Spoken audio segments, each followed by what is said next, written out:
Yun po ang kalagayan ng Dingalan ngayon. Wala halos natira mga bahay, walang halos natira mga bangka, lanus. Yan, sa ngayon yan malakas pa rin yung alon.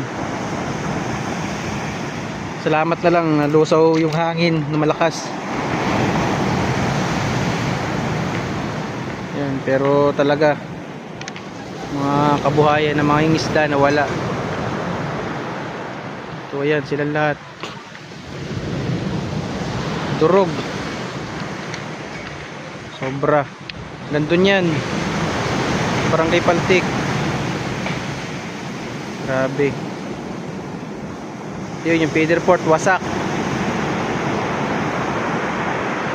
wala na. Bangon ulit, sobra.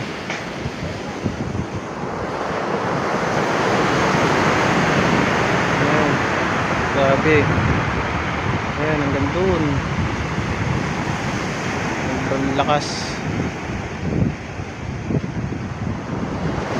Yung mga bangka patong patong, lalo na dun.